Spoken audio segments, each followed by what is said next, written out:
Hello everyone, I welcome you all for the today's session of Daily Current Affairs. How are you all? I hope you guys are doing well. So those who are joining us for the first time, let me give you an overview of the session. So we discuss the current affairs in the form of MCQs. आपकी screen के ऊपर एक ऐसा question आता है, हम answer को discuss करते हैं. आफ्टर डिस्कसिंग द आंसर उसके रिलेटेड जो भी इंपॉर्टेंट पॉइंट्स होते हैं हम उसको डिस्कस करते हुए चलते हैं. एंड मैंने हेडलाइन पॉइंट भी इंक्लूड कर दिया है उस न्यूज़ से रिलेटेड ताकि आपको नोट्स बनाने में ईजी हो जाए. ठीक है, पूरा पूरा पैराग्राफ्स नहीं लिखना है, जस्ट आपको जो हेडलाइन पॉइंट दिया है अगर आप वो भी लिखते जाओगे तो आपके रिवीजन बहुत अच्छे से हो जाएगा. ठीक है, और बाकी ये सेशन सभी एस्पिरेंट्स के लिए है, चाहे आप कोई भी एग्ज़ाम्स के लिए प्रिपेयर कर रहे हो, एसएससी हो, यूपीएससी हो, स्टेट पीसीएस एग्ज़ाम हो, railways, insurance, defence exam, judiciary exam, teaching, जहाँ पे भी करंट अफेयर्स आएगा this session will be very much helpful for you guys. ठीक है, तो एंड तक बने रहिएगा, बाकी सभी के साथ शेयर भी करिएगा, बेल आइकन पे भी प्रेस करिएगा, सब्सक्राइब बटन पे भी प्रेस करिएगा ताकि आने वाले क्लासेस की नोटिफिकेशन आपको टाइम टू टाइम मिलती रहे. एक पॉजिटिव से नोट या फिर एक कोट के साथ हम शुरुआत करते हैं. Success is the sum of all the efforts repeated day in day out. तो सक्सेस जो है वो किसी आपको एक दिन से नहीं मिलती है, आप जो लगातार एफर्ट्स करते आ रहे हो, है ना. यहाँ पे meaning is consistency is the key. Consistently जो आप लगातार 6 महीने, 8 महीने, 10 महीने से लगातार अगर आप प्रिपरेशन कर रहे हो पूरे अपने दिलो जहान से, दैट वो सब मिला के आपके हर एक एक दिन का एफर्ट्स मिला के ही आपको सक्सेस के फॉर्म में मिलता है. सो meaning here is consistency is the key. Consistently अगर आप एफर्ट करते रहोगे तो उसका सबका एक सम होके, उसका कलेक्शन होके आपको उसका फल ज़रूर मिलेगा. ठीक है, तो इस पॉजिटिव से कोट के साथ हम अब अपनी शुरुआत करते हैं एमसीक्यूज़ की. ठीक है, when is the international day of the girl child observed? International day for the girl child किस दिन हम मनाते हैं आपसे पूछा गया है. Yes, correct answer is option number B, October 11. आज ही के दिन हम international day for the girl child मना रहे हैं. ठीक है, ये इंपॉर्टेंट पॉइंट्स आप ज़रूर से पढ़िएगा, यहाँ से भी क्वेश्चंस आ सकते हैं. और जो यूपीएससी और स्टेट पीसीएस एग्ज़ाम्स वाले हैं, अगर आपको कहीं पे भी आंसर राइटिंग में ऐसे में अगर आता है कि इंटरनेशनल गर्ल चाइल्ड डे पे लिख दो, वैसे तो इतना ये ऐसे टॉपिक्स आते नहीं हैं, जस्ट कहीं पे भी अगर आपको मेंशन करना है ना, आप गर्ल्स के राइट्स के बारे में लिख रहे हो, वहाँ पे अगर आपको मेंशन करना है तो आप इन पॉइंट्स को यूज़ करके अपना एक आंसर राइटिंग में लिख सकते हो. ठीक है, सो इसी मोटिव के साथ मैंने इस पॉइंट्स को इंक्लूड किया है. ठीक है, इस बार की थीम क्या है? Girls vision for the future. ठीक है, तो थीम याद रख लेना, इम्पॉर्टेंट थीम है. और पहली बार 1995 में वर्ल्ड कॉन्फ्रेंस में इस बात की चर्चा हुई थी कि गर्ल्स के लिए भी एक डे डेडिकेट होना चाहिए. ये कॉन्फ्रेंस जो है बीजिंग चाइना में हुई थी. यूएन जनरल असेंबली में ये जो इन्होंने डिक्लेरेशन जो दिया था, प्रस्ताव दिया था, उसको यूएन ने 2011 में एक्सेप्ट कर दिया था. फिर 2011 से international day for the girl child हम October 11 को ऑब्जर्व करते हैं. ठीक है, हेडलाइन पॉइंट आप चाहो तो नोट कर सकते हो for your revision point of view. ठीक है, next question, in which year did Ratan Tata become the chairman of Tata sons? अब ये क्वेश्चन इसलिए आया है बिकॉज कल ही के दिन हमने एक बहुत ही सैड डिमाइस देखा रतन टाटा जी का. ठीक है, ऑब्यूचरी सेक्शन में ये आपका इंपॉर्टेंट न्यूज़ बन सकता है. आपसे ये कोई भी नहीं पूछेगा कि रतन टाटा जी का किस दिन देहांत हो गया, नहीं, उनके बारे में जो स्टैटिक फैक्ट है वो आपसे पूछा जाएगा, वही यहाँ पे आपका इंक्लूड किया गया है. ठीक है, तो रतन टाटा जी चेयरमैन कब बने हैं टाटा सन्स के, ये आपको बताना है. Correct answer is option number B, 1991 में ये चेयरमैन बने हैं. ठीक है, और कुछ की एक्विजिशंस, मतलब इन्होंने टाटा सन में कौन से बिजनेसेस को एक्वायर किया था? जैगवार और लैंड रोवर, कोरस, ये कुछ कंपनीज यूके से हैं जो इन्होंने एक्वायर किए थे. ऑनर्स इंक्लूड, इनको ऑनर्स यानी कि अवार्ड्स दिए गए हैं. हम अवार्ड्स को देखेंगे अपने अगले स्लाइड में. ठीक है, आगे मैंने पूरे अवार्ड्स का लिस्ट इंक्लूड कर दिया है. इनसे रिलेटेड और एक क्वेश्चन है, which prestigious British honour was conferred on Ratan Tata in 2014? तो 2014 में ब्रिटिश यानी कि ब्रिटेन के द्वारा इनको कौन सा अवार्ड दिया गया था? Correct answer is option number A, honorary knight grand cross of the order of the British empire. तो ये अवार्ड भी इनको दिया गया था. ठीक है, अब अवार्ड्स की लिस्ट देख लेते हैं इनको किस ईयर में कौन सा अवार्ड दिया गया था? सन 2000 में पद्म भूषण दिया गया था, गवर्नमेंट ऑफ इंडिया ने दिया था। रतन टाटा जी को 2008 में पद्म विभूषण दिया गया था, ये भी गवर्नमेंट ऑफ इंडिया ने दिया है, ठीक है। और इसके बाद हाईएस्ट सिविलियन अवार्ड कौन सा आता है इंडिया का? भारत रत्न, ठीक है। वो अभी इनको मिला नहीं है, महाराष्ट्र गवर्नमेंट ने जस्ट अभी प्रपोजल दिया है सेंट्रल गवर्नमेंट को कि रतन टाटा जी को भी भारत रत्न दिया जाना चाहिए, ठीक है। तो महाराष्ट्र गवर्नमेंट ने प्रपोजल दिया है गवर्नमेंट ऑफ इंडिया को, अभी एक्सेप्ट नहीं हुआ है वो प्रपोजल, इस पर विचार विमर्श किया जाएगा, ठीक है जी। ओके, नेक्स्ट 2008 में जो है ऑनररी सिटीजन अवार्ड दिया गया था गवर्नमेंट ऑफ सिंगापुर के द्वारा। 2014 में इनको अवार्ड मिला था जो हमने ये डिस्कस किया, GB अवार्ड, और ये कितने ने दिया था? क्वीन एलिजाबेथ II ने दिया था। 2016 में commander of the legion of honour, ये गवर्नमेंट ऑफ फ्रांस ने दिया था। 2021 में आसाम वैभव, ये अवार्ड जो है गवर्नमेंट ऑफ असम ने दिया था, ठीक है। ये इनको दूसरे कंट्री के गवर्नमेंट्स ने भी इसलिए दिया है बिकॉज उन्होंने दूसरे देश में रहने वाले लोगों के लिए भी बहुत ज़्यादा काम किया है। वो एक फिलंथ्रोपिस्ट थे, समाज सेवक भी थे, राइट। तो विश्व के भलाई के लिए, लोगों के भलाई के लिए उन्होंने बहुत ज़्यादा काम किया था। टाटा का जो बिज़नेस था वो बाकी कंट्रीज़ में भी एक्सपांड किया था, तो इसीलिए बाकी कंट्रीज़ ने भी उनको ये सारे अवार्ड से सम्मानित किया है, ठीक है। 2023 में honorary office of the order of Australia Kings Charles III ने इनको ये अवार्ड दिया था, और 2023 में ही उद्योग रत्न मिला इनको गवर्नमेंट ऑफ महाराष्ट्र से, ठीक है। तो ये कुछ है आपकी अवार्ड से रिलेटेड लिस्ट, आप इनको ज़रूर से याद कर लेना, ठीक है। यस, अवार्ड्स इंपॉर्टेंट हैं, इनको कौन सा अवार्ड्स मिले हैं स्पेसिफिकली? पद्म भूषण 2000 में, पद्म विभूषण 2008, ये दोनों बहुत इंपॉर्टेंट हो जाते हैं, ठीक है। अगला question, doctor P Venugopal is the best known for conducting which of the following in India? तो P वेणुगोपाल जी ने कौन सा सक्सेसफुली काम किया था, ये आपको बताना है। Correct answer is option number B, first heart transplant जो है इन्होंने ही किया था। अब इनका भी निधन हो चुका है, ये भी इंपॉर्टेंट ऑब्ituaries वाली न्यूज़ हो जाती है, ठीक है। ये पायोनियर माने जाते हैं, यानी कि इन्होंने ही शुरुआत की थी कार्डियक सर्जरी इंडिया में, इन्होंने ही कार्डियक सर्जरी की थी। जैसे कि हमने देखा फर्स्ट हार्ट ट्रांसप्लांट भी इन्होंने ही किया था। ओवर 50,000 हार्ट सर्जरीज इन्होंने परफॉर्म की है, और इनको भी पद्म भूषण से नवाजा गया था 1998 में, ठीक है जी। तो यस, ये पॉइंट्स भी इंपॉर्टेंट हैं, आप याद रख लेना, ठीक है। Who one the 2024 Nobel prize in literature? Literature के लिए 2024 में किनको नोबेल प्राइज़ मिला, ये आपको बताना है। Correct answer is option number C, Hong Kong, ठीक है। नोबेल प्राइज़ से याद आया, आज ही मतलब अभी ही कुछ टाइम पहले नोबेल प्राइज़ फॉर पीस भी अनाउंस किया गया है, वो हम कल के न्यूज़ में पढ़ेंगे, ठीक है। बिकॉज तब तक आपकी ये प्रेजेंटेशन बन चुकी थी, ठीक है। कल वाले सेशन में इंक्लूड कर दिया जाएगा, ठीक है। सो डोंट वरी, कोई भी न्यूज़ आपसे छूटेगी नहीं, शायद 1-2 दिन देरी से आपके पास आए, बट कोई न्यूज़ छूटेगी नहीं, ठीक है। इंपॉर्टेंट पॉइंट्स को देख लेते हैं। इनको ये अवार्ड किस लिए मिला है? For intense poetic prose highlighting the historical trauma. तो जैसे कि हमने देखा था कि जो मेडिसिन में और मेडिसिन में और जो केमिस्ट्री में प्राइजेस मिले थे वो पर्टिकुलर वर्क के लिए दिए गए थे। लिटरेचर में है ऐसा नहीं होता है, ओवरऑल इनका जो अब तक इनकी राइटिंग्स रही हैं उसको कंसिडर करते हुए लिटरेचर में अवार्ड दिया जाता है, ठीक है। तो इनको जो अवार्ड है इनके पोएटिक जो इनके प्रोजेस हैं उनके लिए मिला है। इन्होंने अपने पोएम्स में क्या हाईलाइट किया था? हिस्टोरिकल ट्रॉमा जो कि ह्यूमन लाइफ को अफेक्ट करता है उसके बारे में इन्होंने लिखा था, तो इसीलिए इनको लिटरेचर के लिए नोबेल प्राइज़ मिला है, ठीक है। ये पहली साउथ कोरियन राइटर हैं जिनको नोबेल प्राइज़ मिला है लिटरेचर के लिए, ठीक है। तो इस पॉइंट को भी याद रख लेना। Next, what percentage did India reduce its maternal mortality ratio from 2000 to 2020? Maternal mortality ratio क्या होता है?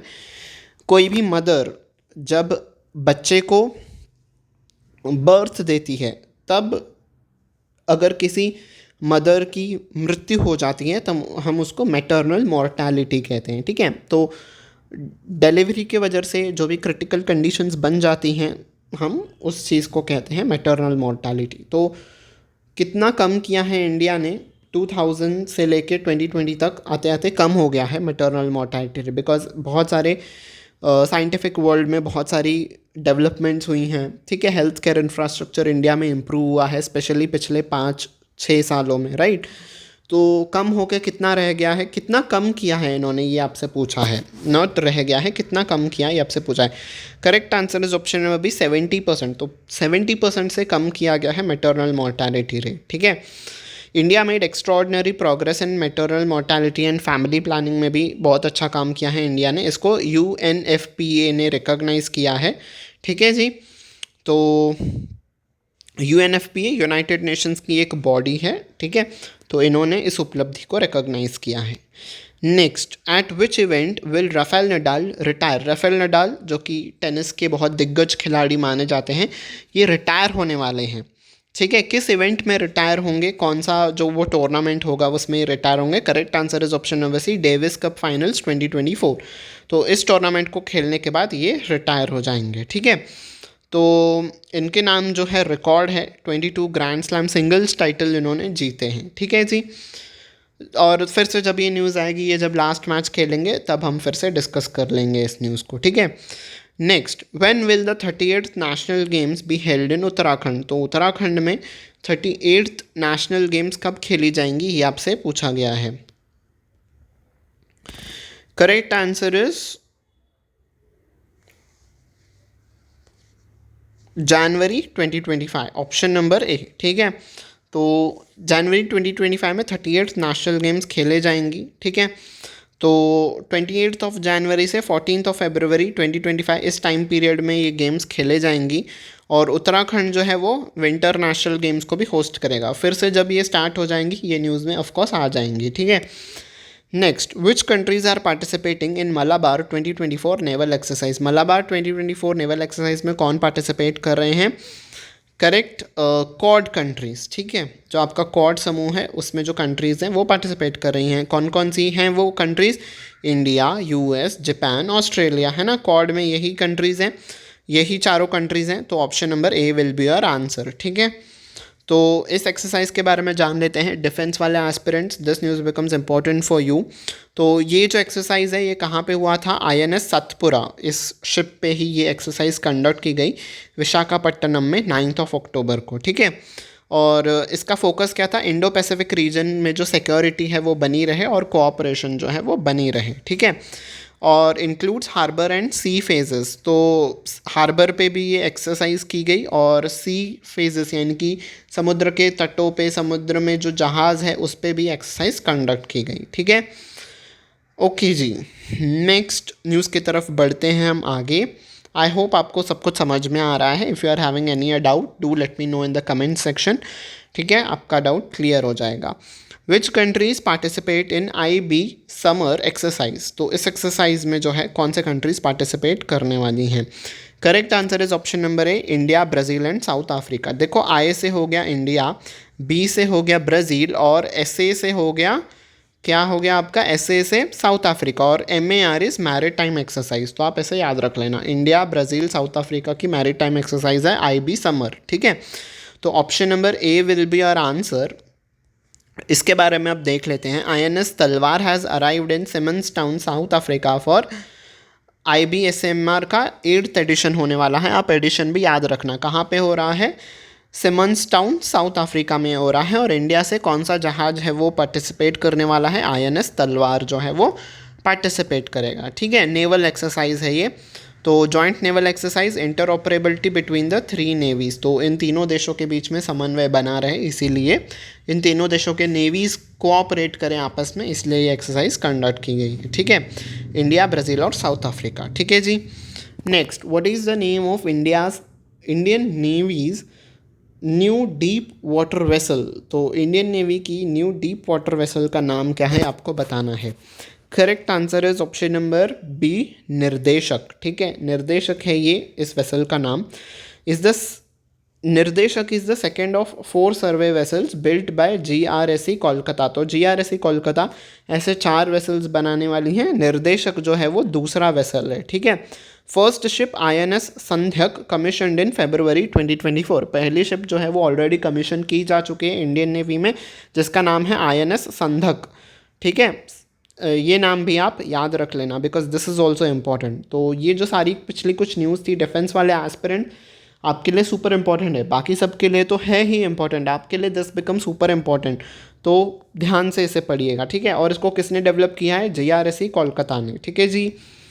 Okay, next, which nutrients are added in the fortified rice to address the anaemia and micronutrient deficiencies. तो government ने जो है rice में एक अलग वैरायटी जो है वो मिक्स की है, ठीक है, जिसे हम फोर्टिफाइड राइस कहते हैं, ताकि लोगों में एनीमिया और माइक्रोन्यूट्रिएंट्स की कमी ना रहे, ठीक है। एनीमिया इज़ बेसिकली आपकी ब्लड से रिलेटेड डिसीज़ होती है। आई थिंक जब आपका आयरन और हेमोग्लोबिन शायद कम हो जाता है तब आई थिंक एनीमिया होता है। तो इन डेफिशिएंसीज को कम करने के लिए एक फोर्टिफाइड राइस मिक्स की गई है जिसमें न्यूट्रिएंट्स ऐड किए गए हैं आर्टिफिशियली, तो उसे हम फोर्टिफाइड राइस कहते हैं। तो कौन से न्यूट्रिएंट्स को मिलाया गया है ये आपसे पूछा है। Correct answer is option number B, iron, folic acid और विटामिन B12, ठीक है। तो इन न्यूट्रिएंट्स को ऐड किया गया है ताकि ये जो है डेफिशिएंसी लोगों में ना रहे, ठीक है। तो 1:100 के रेशियो में जो है ये फोर्टिफाइड राइस मिक्स की गई है, और गवर्नमेंट ने ये कंटिन्यू किया है, पहले अब तक कर ही रही थी, और कहा है कि 2028 तक हम ये प्रोग्राम कंटिन्यू करेंगे, ठीक है जी। Next, how much is the development project cost laid by PM Modi in Maharashtra. तो PM मोदी ने डेवलपमेंटल प्रोजेक्ट्स की नींव रखी है, कितने कॉस्ट का रहा वो ओवरऑल इनका जो प्रोजेक्ट्स इन्होंने जो डेडिकेट किए नेशन को, आपसे पूछा गया है। Correct answer is option number B, 7,600 crore rupees, ठीक है। तो क्या कुछ इन्होंने किया है? इनॉग्रेटेड इंस्टीट्यूट ऑफ स्किल्स जो कि मुंबई में स्थित है, ये इसका इनॉग्रेशन किया। विद्या समीक्षा केंद्र, इसका भी इन्होंने उद्घाटन किया।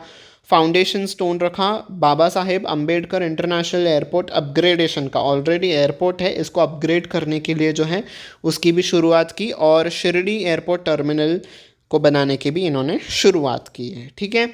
तो ये कुछ है महाराष्ट्र के दौरे पे जब PM मोदी ने जो महाराष्ट्र को डेडिकेट किया है, ठीक है। Next, what is the national maritime heritage complex being developed, what नहीं वेयर, कहाँ पे ये national maritime heritage complex develop किया जा रहा है? Correct answer is option number C, Gujarat, ठीक है। तो गुजरात के लोथाल में जो है ये बनाया जा रहा है, ठीक है। तो ये सबसे जब कंप्लीट हो जाएगा ये सबसे लार्जेस्ट मैरीटाइम कॉम्प्लेक्स कहलाएगा इन द वर्ल्ड में, ठीक है।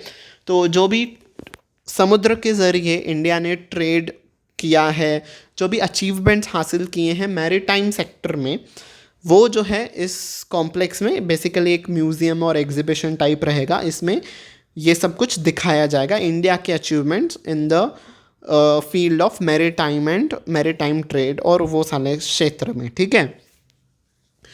तो कॉम्प्लेक्स कहाँ पे बनेगा? गुजरात के लोथाल में, ठीक है। जगह का नाम आप याद रख रहे हैं ना, गुजरात का लोथाल, ठीक है जी।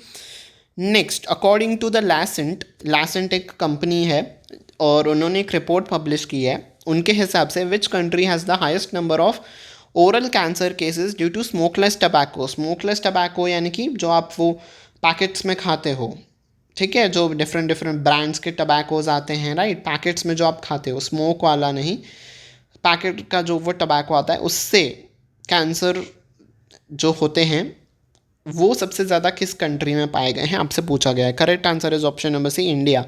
और ये बहुत ही चिंताजनक बात है, ठीक है। India leads in the oral cancer cases by smokeless tobacco and areca nut. Areca nut is जो बेसिकली वो सुपारी होती है, ठीक है, जो टोबैको में मिक्स करके खाई जाती है, उसके वजह से भी कैंसर होता है। तो इस वजह से जो है इंडिया लीड कर रहा है, मतलब सबसे ज़्यादा केसेस इंडिया में आ रहे हैं। Over 30% of the global oral cancer cases are caused by smokeless tobacco. तो स्मोकलेस टोबैको से 30% केसेस जो होते हैं ओरल कैंसर के, वो स्मोकलेस टोबैको के वजह से होते हैं और सबसे ज़्यादा इंडिया में हो रहे हैं, ठीक है। ये लासेंट की रिपोर्ट में बताया गया है। Next, eight which event was the study in India campaign launched in the UAE। Study in India नामक एक कैंपेन लॉन्च की गई है, कहाँ पे? UAE, यूनाइटेड अरब एमिरेट्स में। ये किस इवेंट पे ये कैंपेन लॉन्च की गई है, ये आपके बताना है, किस इवेंट के दौरान इस कैंपेन को लॉन्च किया गया। Correct answer is option number A, international education show चल रहा था, वहीं पे जो है इस कैंपेन को लॉन्च किया गया है, ठीक है, to promote Indian universities and institutions. तो इंडिया की यूनिवर्सिटीज़ और इंस्टीट्यूशंस को प्रमोट करने के लिए ये कैंपेन जो है इसको लॉन्च किया गया है। 590 इंस्टीट्यूशंस जो हैं इसमें फीचर हुए हैं, ठीक है। यूएई में आई गेस शारजा में ये हो रहा था, ठीक है। Next, what is the capital of Tunisia? तो तुनिसिया की कैपिटल कौन सी है आपको बताना है, ठीक है। ये आप मुझे कमेंट सेक्शन में बताना, ठीक है, because I want your participation as well. तो आप मुझे कमेंट सेक्शन में बता देना। अब ये न्यूज़ क्यों आई है, बिकॉज तुनेशिया के जो प्रेसिडेंट हैं कईस सईद, जिन्होंने अपना सेकेंड टर्म सिक्योर किया है, मतलब ये दूसरी बारी इस कंट्री के प्रेसिडेंट बन चुके हैं, ठीक है। स्टैटिक फैक्ट से वो क्वेश्चन था, तो आप मुझे बता देना, ठीक है। कईस सईद ने दूसरी बार इलेक्शंस को जीता है और तुनिसिया के नेबरिंग कंट्रीज़ हैं अल्जीरिया और लीबिया, ठीक है। Next, according to WWF, what percentage of global world life population has decline since 1970? तो 1970 से लेके 2024 तक पूरे विश्व में जो ग्लोबल वर्ल्ड लाइफ है, ठीक है, वाइल्ड लाइफ यानी कि जो हमारे एनवायरनमेंट में जितनी भी इकोसिस्टम है, ठीक है, चाहे वो प्लांट्स हो गए, एनिमल्स हो गए, ठीक है, तो उन सब का जो है पॉपुलेशन वो गिरा है। कितना प्रतिशत गिरा है ये आपसे पूछा गया है 1970 से लेके अब तक।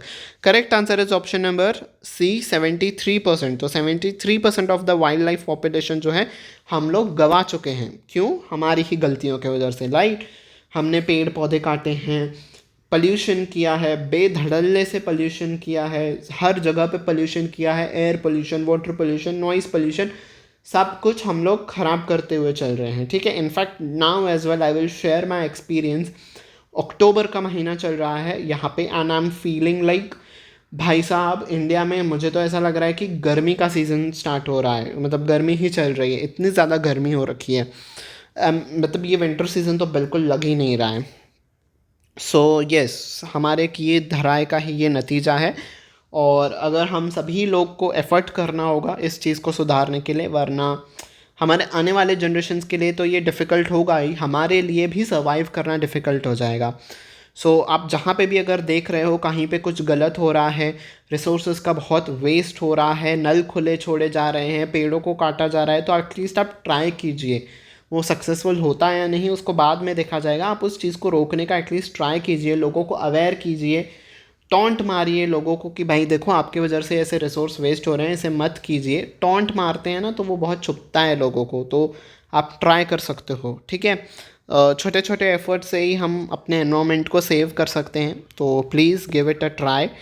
ओके, तो 73% डिक्लाइन देखा गया है। फ्रेश वाटर इकोसिस्टम में शार्पेस्ट डिक्लाइन देखा गया है 85%।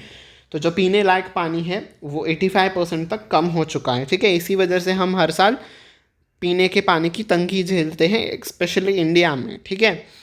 Okay, next question, on which moon did scientist find carbon dioxide and hydrogen peroxide using the James Webb telescope? तो जेम्स वेब टेलीस्कोप नासा ने बनाया है।